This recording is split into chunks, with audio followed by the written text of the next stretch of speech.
Ladies and gentlemen, boys and girls, welcome back to another week of the After Hours Gaming League. This is your host, JW Schmo from Team Raytheon. We've got a matchup here between Raytheon and Electronic Arts in week number 8. EA is 4-3 and Raytheon is 5-2, so relatively even matchup here for the week. And with that being said, let's get into the match. In the upper right-hand corner, playing for EA as the blue Protoss is Synth. And in the upper left-hand corner, playing for Raytheon as the red Terran is Kitten Masher.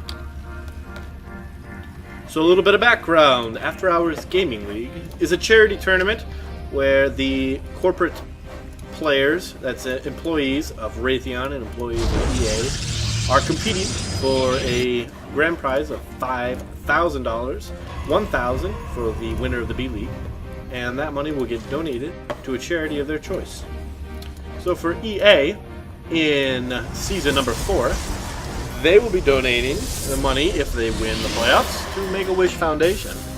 Now, Make-A-Wish Foundation has been active since 1980 and has enriched the lives of children with life-threatening medical conditions through its wish-granting work. The Foundation's mission reflects the life-changing impact that a Make-A-Wish experience has on children, families, referral sources, donors, sponsors, and even entire communities. So EA, we salute you in your support of Make-A-Wish Foundation. And Raytheon, for season number 4, is going to be supporting Math Counts once again. They supported Math Counts in season number 3. And Math Counts is now in its 31st year. It helps middle school students who love math and those who hate math as well. It is best known for Math Counts competition series that make math as exciting as a school sport through a series of local and state competitions in all 50 states. Math Counts also runs the National Math Club that provides free resources and structure to any school or group that wants to have an organized math club, and recently launched the Math Video Challenge, a free online contest that has students create their own math teaching videos. So with that said, Math Counts and Make-A-Wish Foundation equally represented today in these two great teams from two fantastic companies, EA, which we all know makes fantastic video games, and Raytheon, which is responsible for the defense of our country and for really most of the free world. An exciting matchup indeed. Now we got some scouting going on here. Synth has traversed the entire map searching for human life and seems to have missed the one key component that would allow him to find that human life. And as a result, Kitten Masher is going to be able to send this Reaper into the Protoss territory and do a little bit of a poke. He is going to see Gateway, Warp Gate research going down. He's going to see the Stalker coming out. It does look like he is going to try and poke off 1 or 2 probes. He does get 1 probe down. Second probe is going to go down. Is he going to be able to get a third? The Stalker is attacking him. The Reaper is able to get 3 probes in that. A pretty good trade here for the Terran. Trying to get 1 more, but that Stalker chases him down and lays down the permanent hurt. Synth finally does actually find his Terran opponent on the upper left-hand corner. A little bit delayed, but doesn't hurt him too much. He does get his natural going down. So pretty typical openings on both sides with the Reaper Scout and the expansion for both. Factory, a little bit interesting. Usually you'll see in the first, what you see for Terran is they'll go for 11-minute timing, 11-minute timing bio play with medevacs. Sometimes you'll go a little bit earlier for 5 or 6 minute play without the medevacs. And Kitten Masher deciding to change it up, going for Hellions. I'm not sure if he realizes he's playing Protoss or Zerg at this point. It'll be interesting to see what he does with these Hellions. The Hellions are going to be very good at getting in behind the mineral line and doing some damage there. However, if Synth provides any sort of resistance through, well, sentries, stalkers, mass stalkers, really mass anything other than zealots, these Hellions are going to be very ineffective. And you can see that, and look at that, it's like 8 damage and 3 shots takes down 40 damage. 3 shots from that Stalker taking down this Hellion to 40 damage. So the trade on damage there very much in favor of the Protoss units. Unfortunately for Kit and Masher at this point, he does have his natural down. Let me just get that production up there. Units lost still in favor of Kit and Masher. Lots of Hellions though. Very mineral heavy build. Going to be able to take down the shields with this one Stalker. However, he's going to be sacrificing one of these Hellions, maybe 2 of them here in this engagement. Just 2 Stalkers holding the line on these 4 Hellions. So really not the army trade that Kit Masher is hoping for, I'm sure. Still chugging along here, laying down an engineering bay. Going with double reactor factories here with Hellions out of all of it. Interesting play. His opponent, Synth, very conservative. Does have a robotics facility down. It does look like he is going to be getting a bay here soon. So we're going to see some Colossus play, some Immortal play from our Protoss player. Fairly typical against Terran. However, his response is a little bit delayed on getting the gateways. This may be because he noticed the mech play from his Terran opponent. He wants to get out that robotics facility a little bit quicker. +1 weapons is getting researched here as well from Protoss. So looks like we're going to see a ground army mostly here. And this will transition again into Colossus. Most likely Colossus Sentry. Probably, even though there's a lot of Stalkers here, but you'll see some Zealots going on. And it does look like, ooh, Kit and Masher trying to get a poke in there. However, nothing doing. Synth positioned well enough to hold off any type of Hellion poke. And Synth being a little bit cautious here, getting a couple more Stalkers. However, right now, I think Kit and Masher is actually supply block. He's got a lot of Hellions down back at his main. Really, it could bring those up front and engage. He's really got his Protoss opponent tied down to 2 base. Now, what he doesn't know is whether there's some trickery going on from Synth. There is not in this case, but you never know. Protoss can be very trickery. Alright, so we got a Colossus on the field. That is going to pretty much hold off any type of Hellion play here. And really at this point, the transition that Kit and Masher needs to make, he needs to get siege tanks, he needs to get some Thors on the field. Infernal Pre-Igniter is good, but what he really needs to get is the ability to transform his Hellions into Hellbats. Whatever those mech units are. This is why I don't cast... Yeah, Hellbat. Look at that. I know what I'm talking about. I swear. They pay me the big bucks to do these casts. It's because I know what I'm talking about. Alright, a little bit of a scan. Okay, so this Kit and Masher is now going to obviously know Robotics Facility, Robotics Bay. He's going up against Colossus. So that's going to be a Viking transition, hopefully, from our Terran player. And really needs to be getting... Looks like he's getting +1 on the ship attack. Thor going to go down here. And Synth really just building up a lot. Very heavy mineral mining here on his natural. His main, well done, although that distribution is good. 17-24. And this observer here is just hanging out.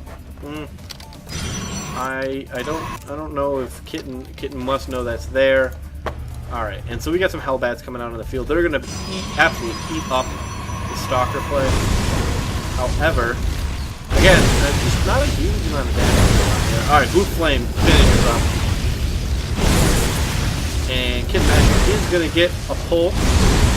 Now, the transition here I would have loved to have seen is these guys getting in there and doing some serious damage. Alright, so Kitten, it looks like he's doing a 2-pronged attack here as far as I can tell. He's got his Hellions up at the 3rd that his Protoss player has just put down. He's got Hellions down at the Xel'Naga Tower.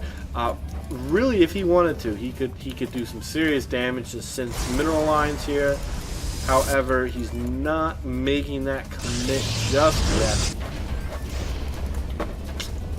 Not seeing it. Synth well positioned at this point really to do anything. Decides to kill off the poor innocent neutral player there, neutral unit. And let's see, Kit and Masher. Kit and Masher, what are you doing? you're just chilling, man. Kit Masher is chilling. He has got a bunch of flame-throwing mechanized units, and they are chilling. Alright. Transformation servos. Good. That's going to allow him to get Hellbats out of his Hellions. So what he could even do is run into Synth's Natural and lay down some hurt on this mineral line, transforming and getting the spread. It'll be interesting to see if he pulls that off. Alright, a little bit of a poke into the third. He's going to be able to shoot down those flames. He is raining fire. A tree is been ignited. That tree could spread a wildfire. That would be terrible. The bears would be absolutely devastated by those trees going down. The Hellions do escape, and here we go. Kit Masher is going to be sending in 7 more Hellions into the natural of Synth. He goes right past the Zealot. He is right in there.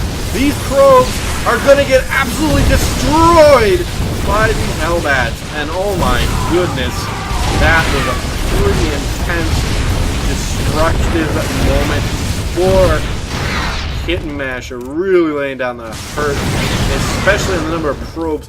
Almost 30, 29 probes gone. However, Synth not ready to take that sitting down. He is making the march. Blink is completed. He's going into the third of Kit Masher. Kit Masher really doesn't have the mobile force here to take this on. He's going to have to go out of siege mode. His third is going to fall. Colossus moving out. Kit Masher forced into a 2-base shelter. Not much he can do against this far more mobile Raytheon army. These tanks laying down some hurt here. Really going to be able to do some damage against those stalkers. But with those Colossus able to get the extended range, there's not a whole lot Kit Masher can do against those units. And that is going to give Synth a huge advantage right there. Yeah, so this Colossus really laying down the hurt here for Kit Masher at this moment. But not a terrible trade. About 2,000 mineral difference there. However, the big difference is most of that for our Protoss player has been minerals. So he is going to be a little bit slower on the mineral line. Ooh, Siege Tank, let's see if this makes a difference. He's going to get a couple shots off on that Immortal. However, the Immortal shields are going to be able to limit the effectiveness of these Siege Tanks. And now this mobile unit, these mobile units can go all the way around these Siege Tanks that Kit Masher has laid down. He's got a choke point, a nice choke point here. However, there is nothing stopping Synth from making the slow march all the way around. Immortals being built here quite profusely by our Protoss player. Very intelligent play.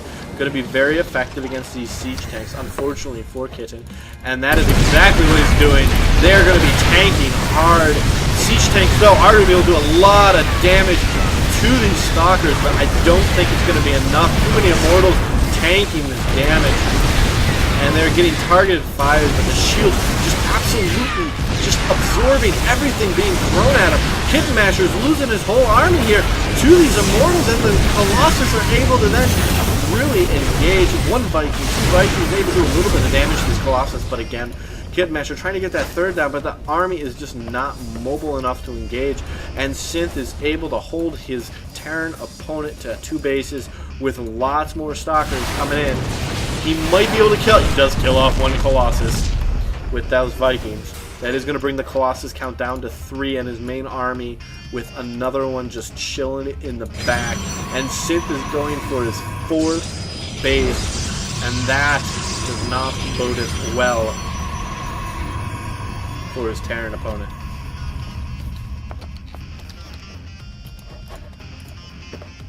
Synth doing a little bit of scouting. We're all waiting to see what happens. A scan going down. Kit Masher knows what he's up against. He is going to take out that observer.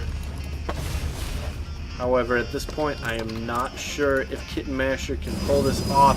Since economy is really starting to hit its stride with 3 bases fully functional, a 4th one coming online here just in a matter of moments. 2 robo facilities. That's going to allow him to really pump out Immortal and Colossus play here.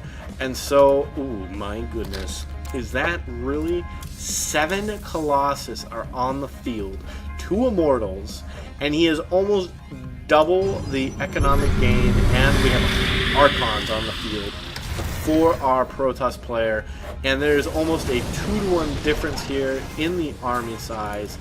I'm not sure Kitten's going to be able to hold this. This is going to be very definitive. The Vikings are trying to make a play here. Siege tanks are going to be able to do a little bit of damage, but they're being tanked heavily by the Immortals.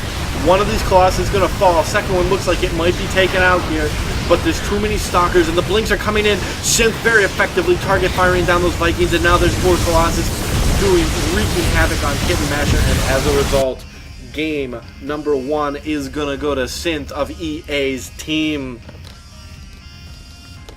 Ladies and gentlemen, this is your host, JW Schmo from Team Raytheon. Thank you for watching game number 1 of week number 8. Stay tuned for the rest of the lineup, and have a good night.